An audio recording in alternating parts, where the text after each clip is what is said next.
Assalamualaikum semuanya, perkenalkan nama saya Nadia Ivena.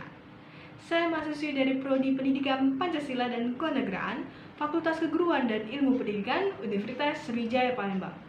Di video kali ini, saya ingin menuntaskan ujian akhir semester saya di mata kuliah Hukum Acara Pidana dengan dosen pengampu Bapak Kurnisar SPD MH serta Bapak Edwin Nurdiansyah SPD MPD. Di video kali ini saya akan menjelaskan salah satu materi yang memang saya pahami selama 15 pertemuan di mata kuliah Hukum Acara Pidana. Ada salah satu pertemuan yang materinya sangat menarik minat saya untuk saya bahas di video kali ini. Materi apakah itu?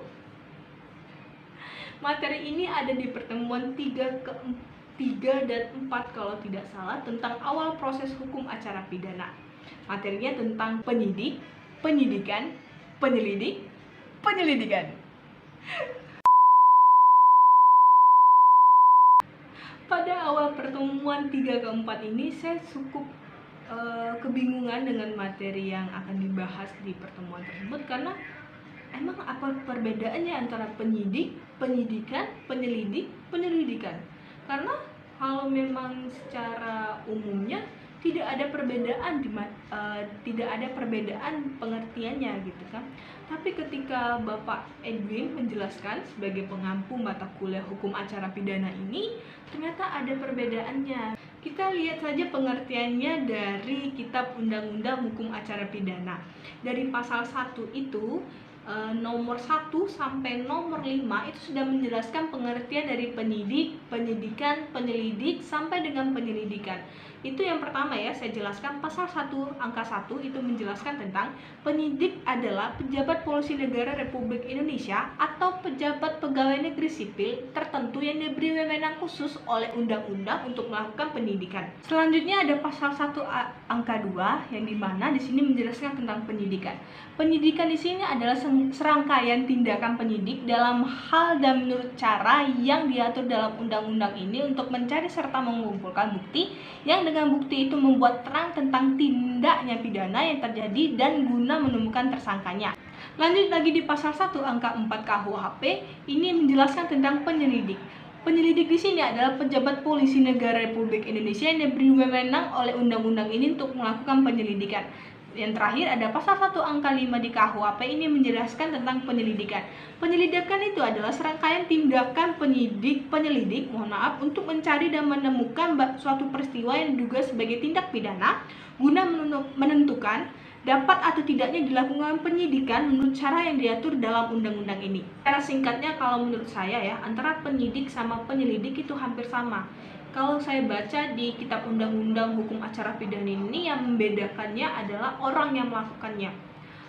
Kalau di penyidik, orang yang melakukan itu ada 2, pihak polisi sama pegawai negeri sipil yang memang diberikan wewenang untuk melakukan penyidikan. Nah, sedangkan kalau di penyelidik itu hanya pihak polisi yang melakukan tindak penyelidikan, yang diberikan wewenang maksudnya untuk melakukan penyelidikan. Nah, sedangkan kalau di penyidikan sama penyelidikan itu lebih kepada tindakan dari penyidik sama penyelidik. Yang membedakannya adalah kalau di penyidikan itu kepada serangkaian tindakan mencari bukti untuk menemukan tersangka. Sedangkan kalau penyelidikan itu lebih kepada sebuah tindakan yang menentukan apakah peristiwa itu termasuk tindak pidana atau tidak. Setelah tadi saya menyebutkan pengertian dari penyidik dan penyidikan, menurut Kitab Undang-Undang Hukum Acara Pidana, ada 10 kewenangan lagi yang dimiliki oleh penyidik menurut pasal 7 KUHP, yaitu antara lain 1. Menerima laporan atas pengaduan dari seorang tentang adanya tindak pidana, melakukan tindak pertama pada saat di tempat kejadian. Yang ketiga, menyuruh berhenti seorang tersangka dan meriksa tanda pengenal diri tersangka. Yang keempat, melakukan penangkapan, penahanan, penggeledahan, dan penyitaan. Yang kelima, melakukan pemeriksaan dan penyitaan surat. Yang keenam, mengambil sidik jari atau memotret seseorang. Yang ketujuh, memanggil orang untuk didengar dan diperiksa sebagai tersangka atau saksi. Yang kedelapan, mendatangkan orang ahli yang diperlukan dalam hubungan dengan pemeriksaan perkara. Yang ke-9, mengadakan penghentian penyidikan. Yang 10, mengadakan tindakan lain menurut hukum yang bertanggung jawab. Sementara itu kegiatan penyidikan menurut pasal 10 ayat 1 Perkapolri nomor 6/2019 juga menjabarkan ada 10 kegiatan dalam proses penyidikan, diantaranya yaitu terdiri ada penyelidikan, dimulai dari penyidikan, upaya paksa, pemeriksaan, penetapan tersangka, pemberkasan, penyerahan berkas perkara, penyerahan tersangka dan barang bukti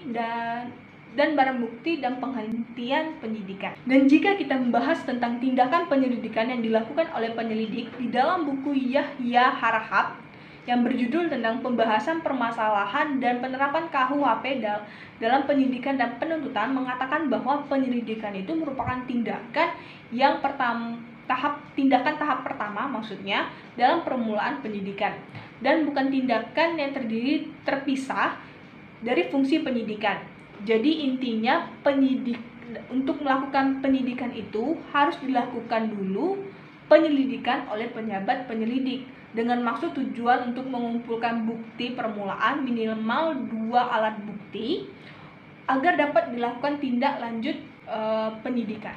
Menurut Undang-Undang Nomor 8 Tahun 1981 tentang Kitab Undang-Undang Hukum Acara Pidana Pasal 5 Ayat 1 ada 4 kewenangan penyelidik dalam penyelidikan, meliputi menerima laporan atau pengaduan dari seorang tentang ada tindaknya pidana, yang kedua mencari keterangan dan barang saksi, yang ketiga menyuruh berhenti yang dicurigai dan menanyakan tindak lain menurut hukum yang bertanggung jawab, yang keempat mengadakan tindak lain menurut hukum yang bertanggung jawab, dan atas perintah penyidik dapat melakukan tindakan berupa penangkapan, larangan meninggalkan tempat, dan penggeledahan atau penyitaan.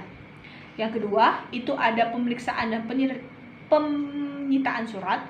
Yang ketiga itu ada mengambil sidik jari dan memotret seseorang.